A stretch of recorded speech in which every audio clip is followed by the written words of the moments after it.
박서은 씨, 사실 나 당신의 시아버지 될 사람이요. 이 목소리, 분명 어제 은행에 오셨던 그 어르신? 아니, 어떻게, 지금부터 이야기를 들려드리겠습니다. 시청해주시는 모든 분들께 먼저 감사 인사드립니다. 구독과 좋아요는 채널을 이끌어가는 힘이 될 수 있습니다. 서울 한복판 63층 빌딩 최상층. 그곳에 한도준 회장의 사무실이 있었습니다.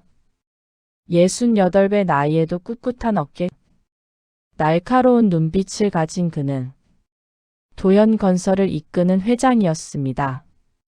그날도 평범한 오후였습니다. 분기 실적 보고서를 검토하고 있었죠. 4조 원대 매출. 모든 숫자가 완벽했습니다. 그때 노크 소리가 들렸습니다. 아들 한재민이 들어왔습니다. 32살의 재민은 아버지와 많이 닮았지만 오늘따라 눈빛이 달랐습니다. 무언가 결심한 사람의 눈빛이었죠. 재민이 조용히 말했습니다. 아버지, 결혼하려고 합니다. 순간 시간이 멈춘 것 같았습니다. 누구와? 도준이 물었습니다. 박서은이라는 여자입니다. 대한은행 강남 지점 대리이고요. 그리고 재민이 다음에 한 말이 모든 것을 바꿔놓았습니다. 보육원 출신입니다. 부모님은 안 계시고 혼자 장학금 받아가며 대학 나왔습니다. 도준의 얼굴이 굳어졌습니다. 보육원 출신? 도현건설 회장의 며느리가. 재민아 너. 도준이 말을 시작했습니다. 아버지, 저는 사람을 봤습니다. 배경이 아니라 사람을요. 그 말이 도준의 가슴을 찔렀습니다. 왜냐하면 그는 평생 사람이 아니라 배경을 봐왔거든요. 그 순간 도준은 35년 전을 떠올렸습니다. 28살의 젊은 날. 강지혜라는 여자를 사랑했었죠. 작은 서점에서 일하던 평범한 여자. 가진 건 없었지만 마음만은 누구보다 따뜻한 사람이었습니다. 하지만 선대 회장이었던 아버지는 절대 허락하지 않았습니다. 우리 집안에 그런 여자는 안 돼. 결국 도준은 지혜를 떠나보냈습니다. 그리고 명문가 딸과 정략 결혼을 했죠. 하지만 그 결혼은 5년 만에 끝났습니다. 사랑 없는 결혼이었으니까요. 그 후로 도준은 혼자였습니다. 오직 일과 아들만을 위해 살았죠. 밤마다 후회했습니다. 그때 내가 용기를 냈더라면. 재민이 사무실을 나간 후 도준은 서랍을 열었습니다. 가장 안쪽 비밀칸에서 낡은 사진 한 장을 꺼냈죠. 흑백 사진 속에는 젊은 날의 자신과 지혜가 웃고 있었습니다. 지혜야. 도준이 작게 중얼거렸습니다. 내가 그때 용기를 냈더라면 우리도 행복할 수 있었을까? 하지만 도준은 고개를 저었습니다. 보육원 출신? 부모도 없고 배경도 없는 여자. 과연 그런 여자가 우리 집안의 며느리가 될 수 있을까? 도준은 결심했습니다. 직접 확인해 보기로요. 그 여자가 정말 아들에게 어울리는 사람인지. 겉모습이 아니라 진짜 모습을요. 하지만 한도준 회장으로 가면 안 됩니다. 사람들은 그 앞에서 가면을 쓰니까요. 진짜 모습을 보려면 자신도 가면을 써야 했습니다. 그렇게 계획이 시작되었습니다. 다음 날 아침 6시. 도준은 평소보다 일찍 일어났습니다.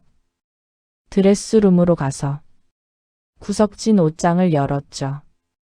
그 안에는 30년 전 처음 사업을 시작할 때 입었던 낡은 옷들이 걸려 있었습니다. 점퍼 하나를 꺼냈습니다. 소매 끝이 닳아서 부풀이 일어나 있고 색도 발해 있었죠.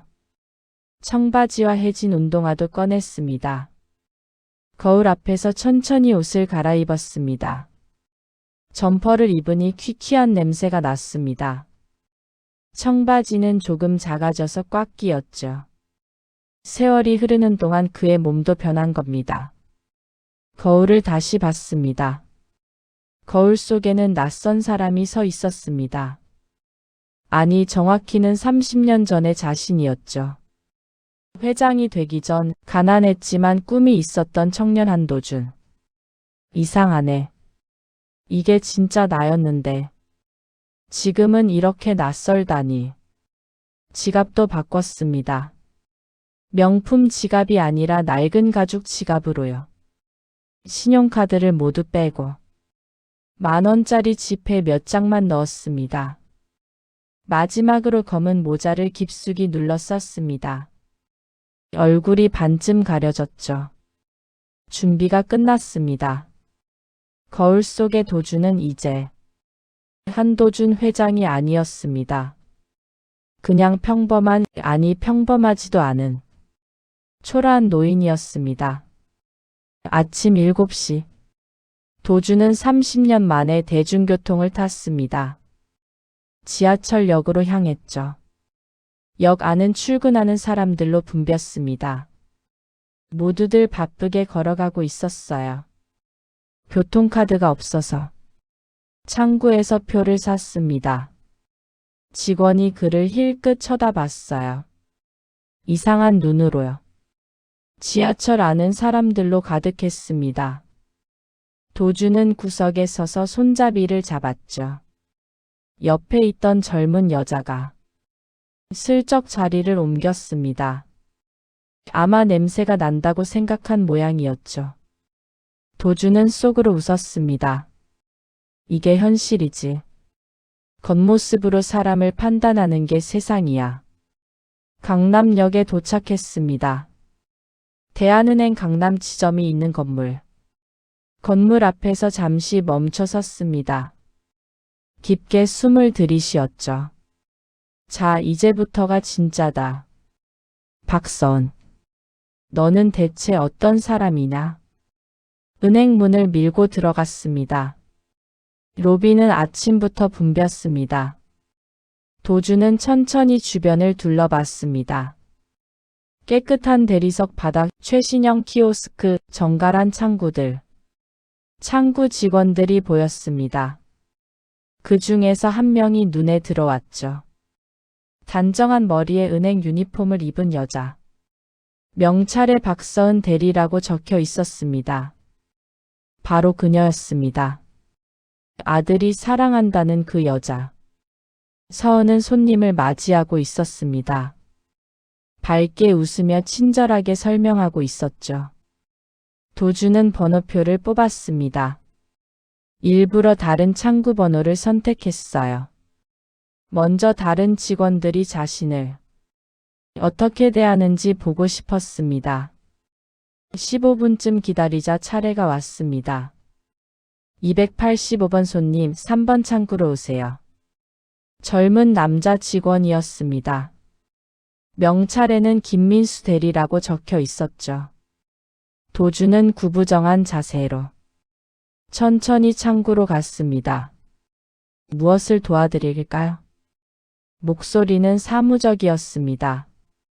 도준의 초라한 차림을 위아래로 흘러보더니 표정이 미묘하게 변했어요.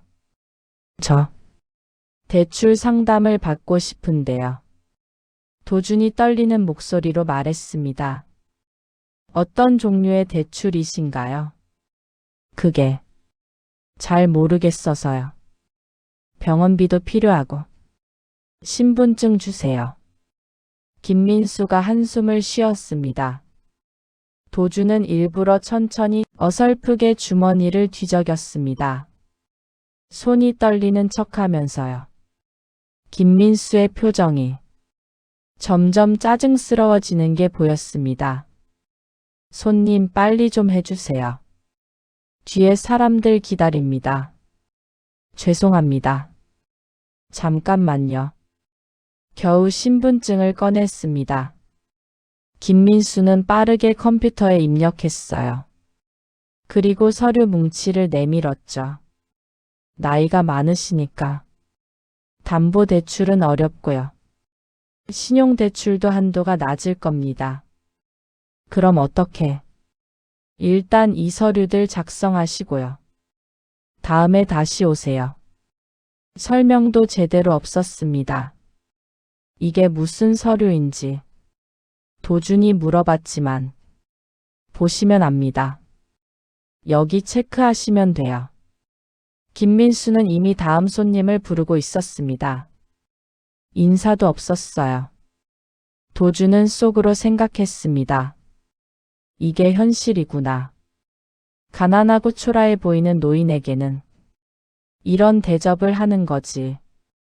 도준은 자리에서 일어났습니다. 하지만 창구를 떠나지 않았어요. 다시 번호표를 뽑았습니다. 이번에는 1번. 박서은이 있는 창구였습니다. 30분을 더 기다렸습니다. 그 시간 동안 도준은 서은을 지켜봤어요. 그녀는 한 노인 손님을 응대하고 있었습니다. 할머니 한 분이셨는데 통장 정리를 하고 계셨죠. 서은은 천천히 큰 목소리로 설명하고 있었습니다. 할머니가 잘 못 들으시는 것 같았거든요. 그런데 놀라운 건 그 다음이었습니다.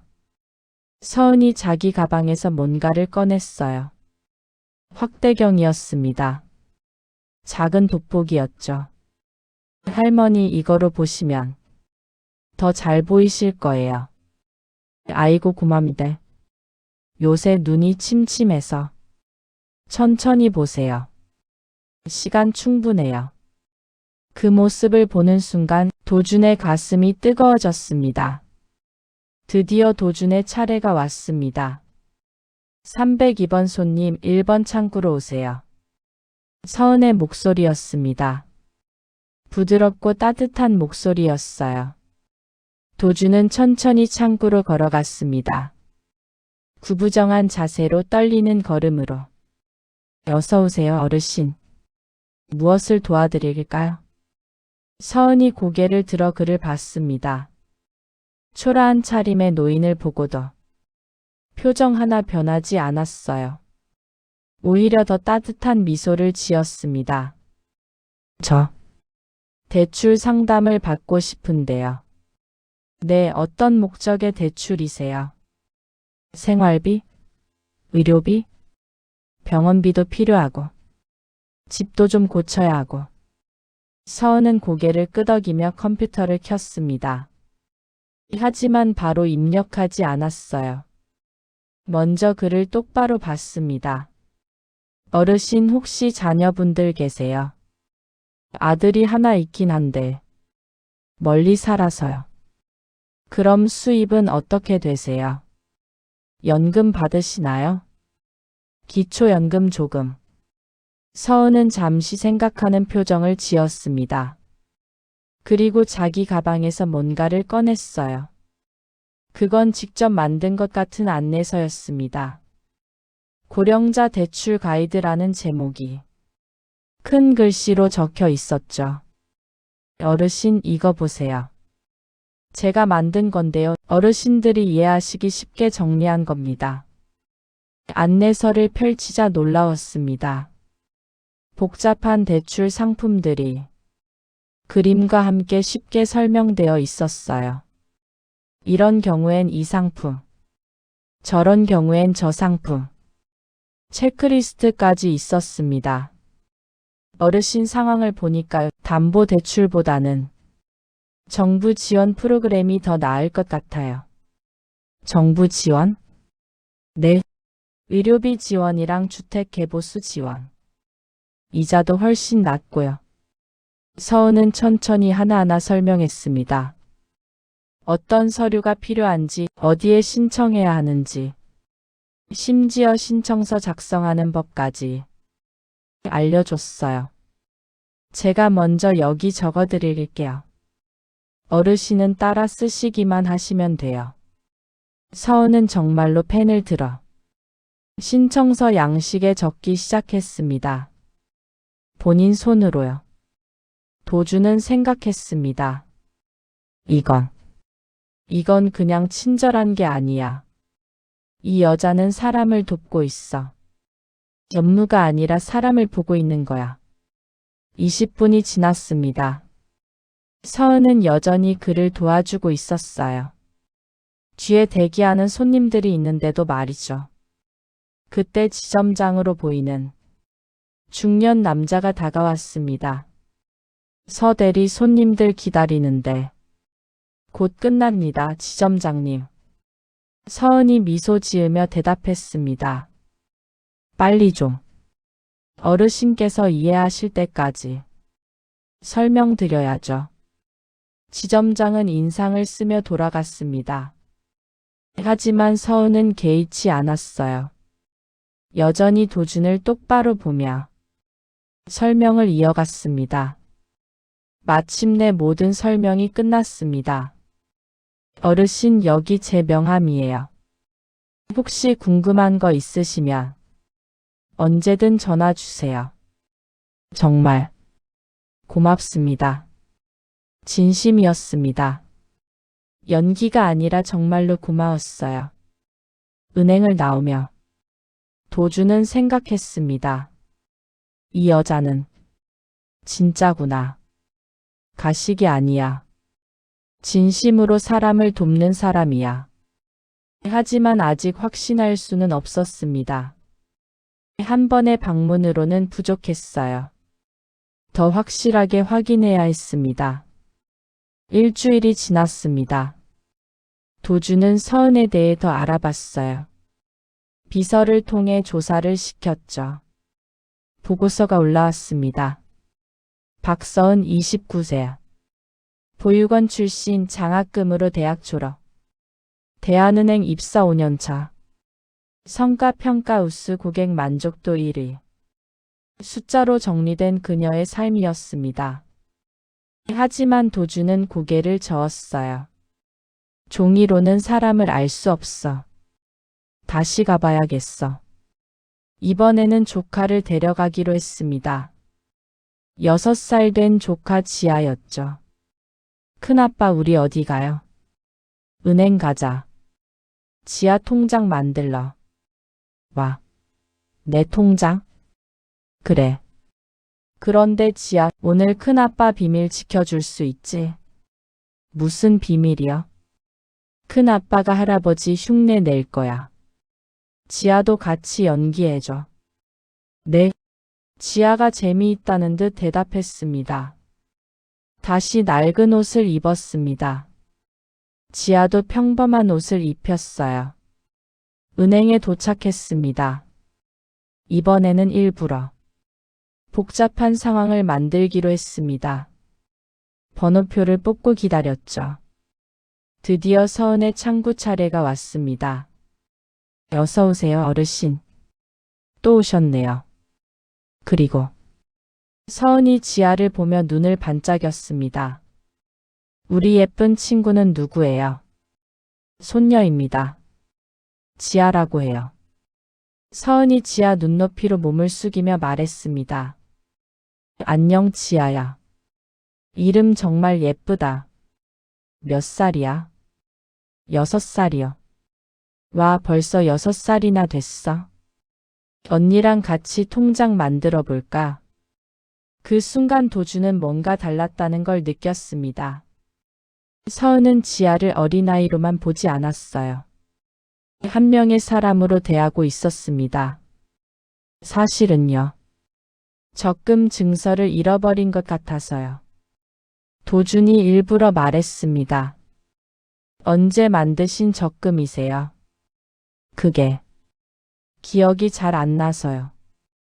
5년 전쯤? 괜찮아요. 제가 찾아드릴게요. 도주는 일부러 더 복잡하게 만들었습니다.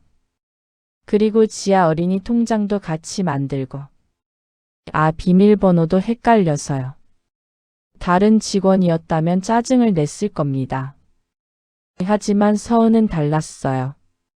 천천히 하세요. 하나씩 해결하면 돼요.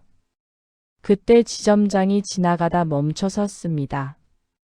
서대리 업무가 밀려 있어요. 지점장이 작은 목소리로 말했습니다. 손님 먼저입니다, 지점장님. 서은이 조용히 대답했습니다. 고객은 빨리 처리해야. 고객은 일이 아닙니다. 서은이 단호하게 말했습니다. 지점장이 인상을 쓰며 돌아갔습니다. 하지만 서은은 미소를 잃지 않았어요. 자, 어르신. 먼저 적금 증서부터 찾아볼게요. 컴퓨터를 두드리며 찾기 시작했습니다. 5분쯤 지났을까요? 찾았어요. 2019년 3월에 만드신 거 맞죠? 아, 맞아요. 고마워요. 그 다음은 지아 차례였습니다. 지아야, 이제 지아 통장 만들 차례야. 이름이랑 생일 알려줄 수 있어? 지아. 2019년 5월 3일이요. 와, 정확하게 말하네. 멋진데? 서은이 박수를 치며 말했습니다. 서은은 지아에게 어린이 통장 견본을 보여줬습니다. 지아야, 통장이 예쁘지? 여기 지아 이름이 적힐 거야. 우와. 그리고 지아가 용돈 받으면 여기에 저금하는 거야. 그럼 지아 돈이 쑥쑥 자라.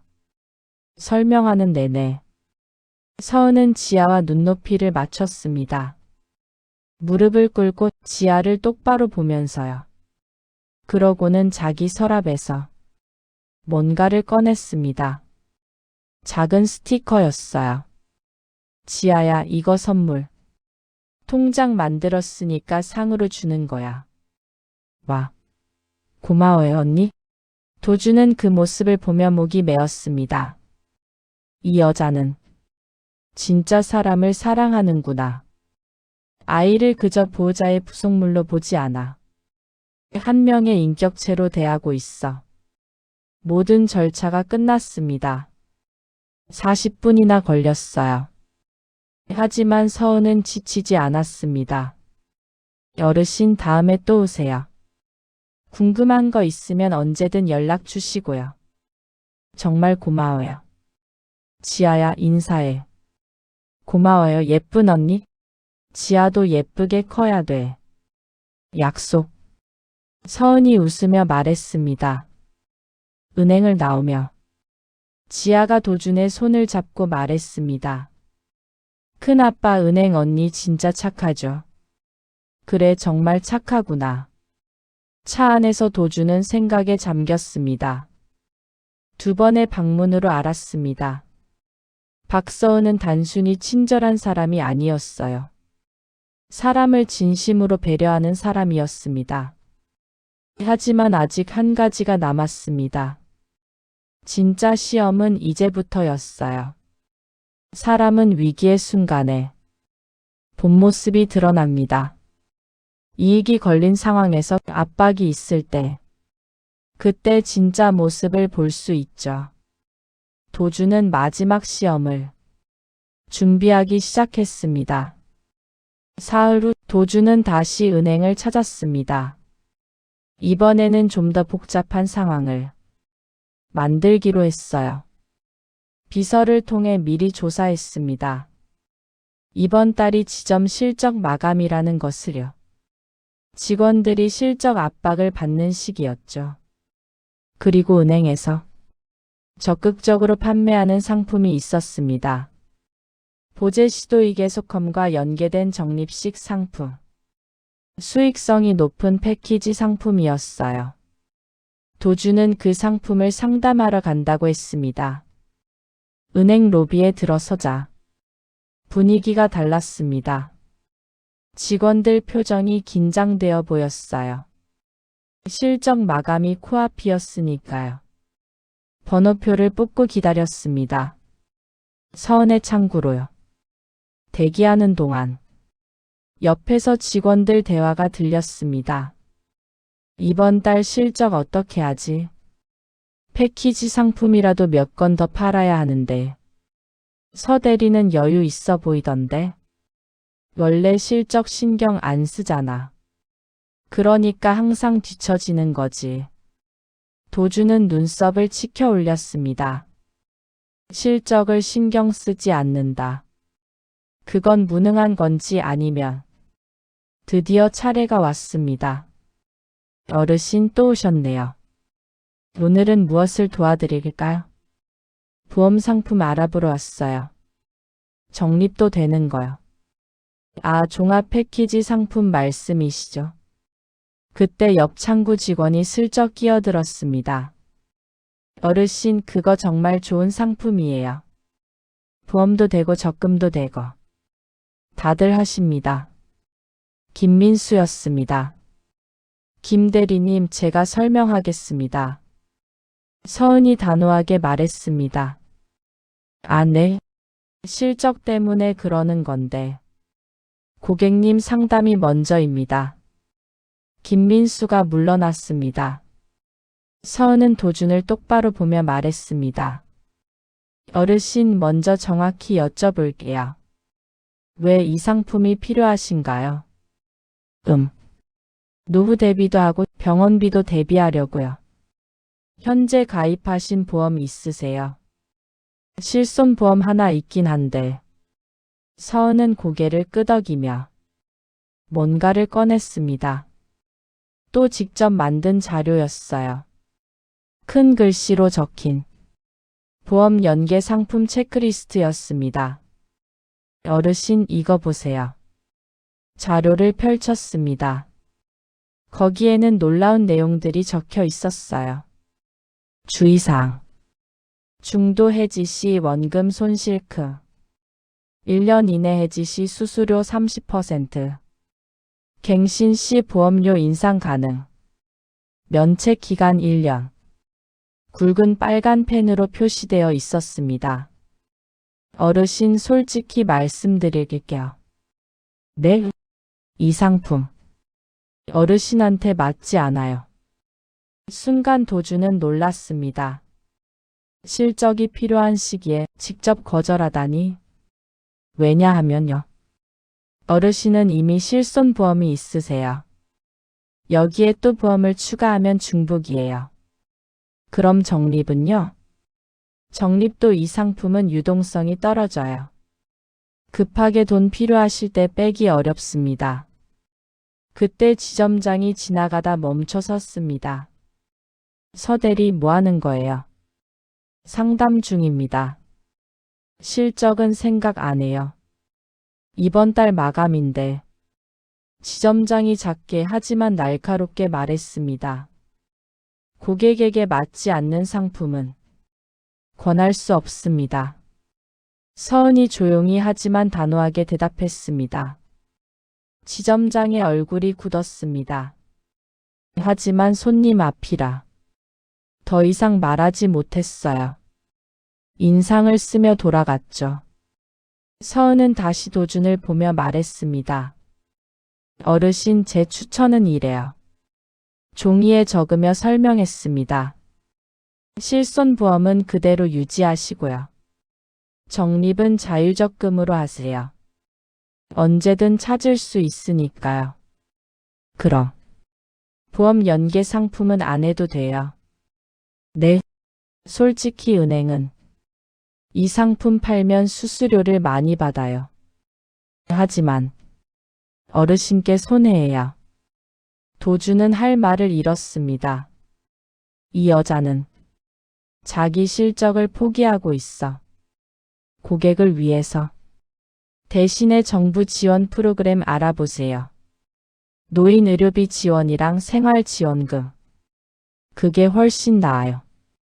서은은 다시 자기가 만든 안내서를 꺼냈습니다. 정부 지원 프로그램 총정리. 여기 전화번호랑 신청 방법 다 적혀 있어요. 하나하나 설명해 드릴게요. 30분 동안 설명이 이어졌습니다. 지점장이 몇 번이나 날카로운 눈빛을 보냈지만 서은은 흔들리지 않았습니다. 마침내 상담이 끝났습니다. 어르신, 혹시 또 궁금한 거 있으면 언제든 연락 주세요. 억지로 상품 가입하시면 안 돼요. 고마워요. 정말 고마워요. 진심이었습니다. 이번에도 연기가 아니었어요. 은행을 나오며 도주는 뒤를 돌아봤습니다. 유리창 너머로 서은이 보였어요. 지점장과 이야기하고 있었습니다. 지점장은 화가 난 것 같았죠. 하지만 서은은 고개를 숙이며 뭔가 설명하고 있었습니다. 도주는 그때 확신했습니다. 박서은은 진짜였어요. 돈보다 사람을 선택하는 사람. 실적보다 정직을 선택하는 사람. 자기 손해를 감수하면서도 옳은 길을 가는 사람. 평생 비즈니스 세계에서 살아온 그에게 이런 사람은 기적 같은 존재였습니다. 하지만 바로 그날 저녁 예상치 못한 일이 터졌습니다. 다음 날 아침 비서에게서 급한 전화가 왔습니다. 회장님, 대한은행 강남 지점에서 문제가 생겼습니다. 무슨 문제? 박서은 대리가 민원에 휘말렸습니다. 도주는 곧바로 상황을 파악했습니다. 어제 그가 상담받은 그 보험 패키지 상품, 다른 고객이 가입했다가 불만을 제기한 겁니다. 설명을 제대로 안 해줬다고요. 그런데 묘하게도 담당자로 박서은 이름이 올라갔습니다. 실제 판매 담당은 김민수 대리였는데도요. 도주는 생각했습니다. 이건 누명이야. 실적 때문에 서은을 밀어낸 거야. 더 이상 지켜볼 수 없었습니다. 내가 직접 간다. 30분 후 도주는 은행에 도착했습니다. 하지만 이번에는 초라한 노인이 아니었어요. 한도준 회장으로서 갔습니다. 고급 정장을 입고 비서를 대동하고 당당하게 정문으로 들어섰습니다. 로비가 순간 조용해졌습니다. 보안 요원이 벌떡 일어났고 직원들이 하나둘 고개를 들었습니다. 도연건설 회장님? 도주는 곧장 지점장실로 향했습니다. 지점장 계십니까? 아, 회장님. 어떻게? 지점장이 당황하며 말했습니다. 민원건 때문에 왔습니다. 회의실로 안내해 주시죠. 지점장의 얼굴이 하얗게 질렸습니다. 회의실로 들어갔습니다. 지점장과 김민수 그리고 서은이 불려왔어요. 서은이 도준을 보는 순간 눈이 커졌습니다. 그 어르신이? 라는 표정이었죠. 도준은 차분하게 말했습니다.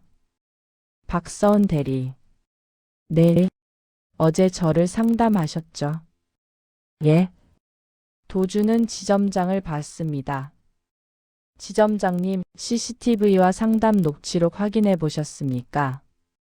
그게 제가 직접 확인했습니다. 비서가 노트북을 열었습니다. 화면에 영상이 떴어요. 김민수가 다른 고객에게 보험 상품을 판매하는 장면. 빠르게 설명하며 중요한 부분은 건너뛰는 모습. 그리고 서은이 도준을 상담하는 장면. 천천히 자세히 주의사항까지 모두 설명하는 모습. 보시다시피 문제의 상담은 김민수 대리가 진행했습니다. 그런데 왜 박서은 대리에게 책임을 묻습니까? 침묵이 흘렀습니다. 그게 실적 배분 과정에서 김민수가 작게 말했습니다. 실적 배분? 책임도 배분하십니까? 도준의 목소리가 차갑게 변했습니다. 지점장이 땀을 흘렸습니다. 박서은 대리는 오히려 고객을 보호했습니다.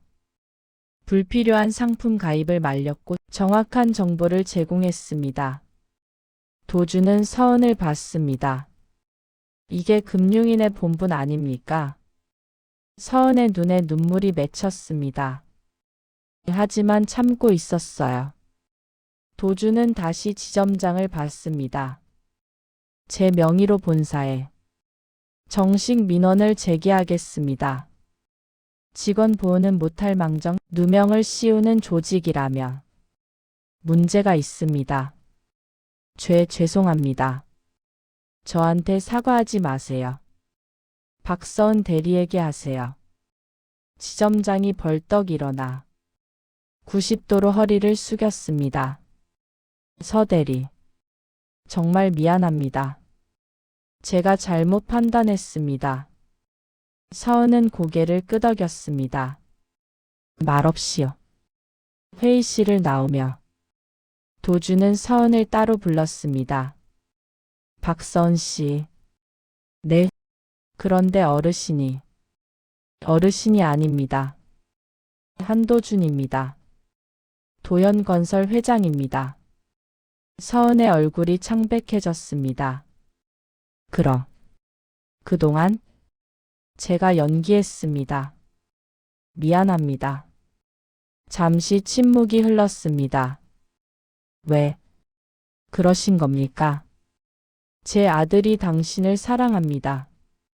서은의 눈이 더 커졌습니다. 한재민, 제 아들입니다. 재민 씨가 회장님 아드님이셨어요. 네. 그리고 저는 당신을 시험했습니다. 서은은 아무 말도 하지 못했습니다. 보육원 출신이라고 들었습니다. 배경도 없고 연줄도 없다고요. 서은이 고개를 숙였습니다. 네. 그래서 제가 직접 확인하고 싶었습니다. 당신이 정말 제 아들에게 어울리는 사람인지. 서은이 천천히 고개를 들었습니다. 그리고 이제 알겠습니다. 도준이 깊게 숨을 쉬었습니다. 당신은 제가 평생 만나본 사람 중 가장 정직한 사람입니다. 그날 저녁 도준은 재민을 불렀습니다. 사무실이 아니라 집으로요. 한강이 보이는 거실. 아들과 아버지 단둘이 앉았습니다. 아버지 무슨 일이세요? 재민아 너 박서은 씨 소개시켜 줄 수 있겠니? 네, 아버지가. 재민이 놀라며 물었습니다. 정식 상견례를 하고 싶구나. 재민의 눈이 커졌습니다. 믿을 수 없다는 표정이었어요. 아버지, 마음이 바뀌신 건가요? 아니, 바뀐 게 아니라 깨달았다. 도주는 재민에게 모든 것을 말했습니다. 지난 2주간 자신이 했던 일들을요. 변장하고 은행에 갔던 것, 서은을 시험했던 것, 그리고 오늘 있었던 일까지. 재민은 처음에는 놀랐습니다. 그러다 웃었고 마지막에는 울었어요. 아버지, 정말 그렇게까지 하신 거예요? 미안하다. 나도 한때는 너처럼 사랑했었다. 하지만 지키지 못했지. 도주는 서랍에서 그 오래된 사진을 꺼냈습니다. 35년 전 지혜와 함께 찍은 사진. 이 사람이 내 어머니가 될 수도 있었어. 하지만 나는 용기가 없었다. 아버지. 그래서 너한테는 같은 실수를 시키고 싶지 않았어. 하지만 방법이 틀렸구나. 재민이 도준의 손을 잡았습니다. 아버지 서은이를 만나 주셔서 감사합니다. 내가 고맙다. 나보다 용감한 아들을 둬서. 일주일 후 서울 한남동이 프라이빗 다이닝룸. 도주는 정장을 입고 도착했습니다. 재민과 서은이 함께 왔어요. 서은은 단정한 원피스를 입고 있었습니다. 긴장한 표정이었죠. 편하게 앉으세요. 감사합니다. 음식이 나왔지만 아무도 먼저 손대지 않았습니다. 도준이 먼저 입을 열었습니다. 박서은 씨. 네, 회장님. 회장님이 아니라 아버지라고 불러도 됩니다. 서은의 눈이 커졌습니다. 제가 당신을 시험한 건 정말 미안하게 생각합니다. 아니에요. 이해합니다. 저도 회장님 입장이었다면. 아니, 변명의 여지가 없습니다. 도준은 재민을 봤습니다. 제 아들이 당신을 사랑한다고 했을 때 저는 겁이 났습니다. 겁이요? 네. 제가 젊은 시절 사랑했던 사람을 지키지 못했거든요. 그래서 아들도 다칠까 봐 두려웠습니다. 도준은 서은을 똑바로 봤습니다. 하지만 당신을 보면서 알았습니다. 진짜 가치가 뭔지. 서은이 눈물을 참고 있었습니다. 당신은 돈보다 사람을 선택했습니다. 실적보다 정직을 선택했고 손해를 보면서도 옳은 길을 갔습니다. 도준은 주머니에서 작은 상자를 꺼냈습니다. 이건 제 어머니께서 쓰시던 반지입니다. 며느리에게 주려고 평생 간직했죠. 상자를 열자 오래된 옥 반지가 들어 있었습니다. 부디 우리 재민을 잘 부탁합니다. 그리고 도준의 목이 메었습니다. 이 늙은이에게도 좋은 며느리가 되어주세요. 서은이 드디어 울음을 터뜨렸습니다. 감사합니다. 아버님. 재민도 울고 있었습니다. 그리고 도준도 눈가가 뜨거웠어요. 세 사람은 한참을 그렇게 앉아 있었습니다. 말없이 그저 함겨. 3개월이 지났습니다. 재민과 서은의 결혼식이 있던 날이었습니다. 장소는 작은 예식장이었어요. 서은이 원했습니다. 화려한 것보다 따뜻한 게 좋아요. 도준은 그 말에 동의했습니다. 예식장에는 많은 사람들이 모였습니다. 재민의 친구들, 회사 임원들, 그리고 서은의 사람들도요. 보육원에서 함께 자란 친구들이 왔습니다. 은행 동료들도 왔고요. 놀랍게도 그날 도왔던 어르신들도 몇 분 오셨습니다. 식이 시작되기 전 도준은 대기실에서 서은을 만났습니다. 하얀 드레스를 입은 그녀는 정말 아름다웠어요. 예쁘구나. 아버님. 떨려요. 나도 떨린다. 아들을 보내는 게 이렇게 어려운 줄 몰랐어. 서은이 웃었습니다. 아버님, 그동안 정말 감사했어요.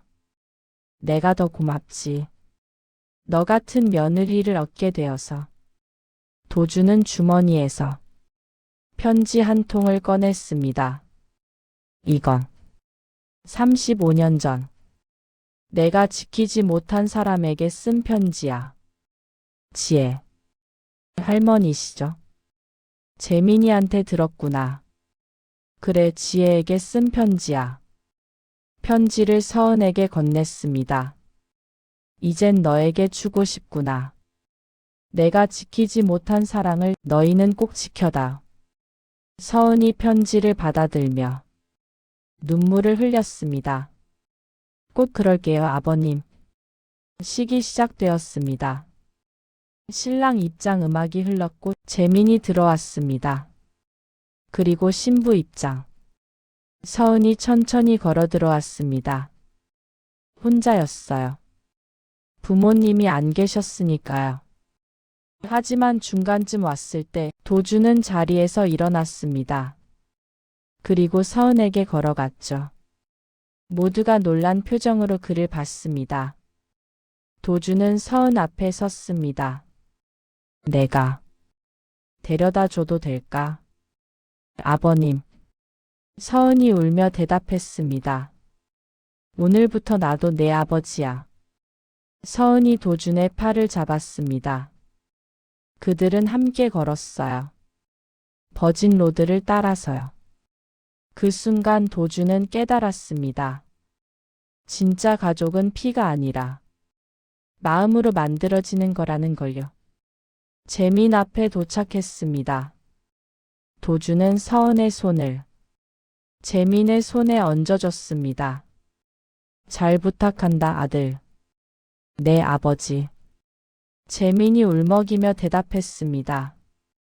도주는 자리로 돌아갔습니다. 앉으며 눈가를 닦았어요. 주례 선생님의 말씀이 이어졌습니다. 서약이 있었고 반지 교환이 있었습니다. 그리고 마지막 신랑 신부의 인사. 재민과 서은이 함께 단상에 섰습니다.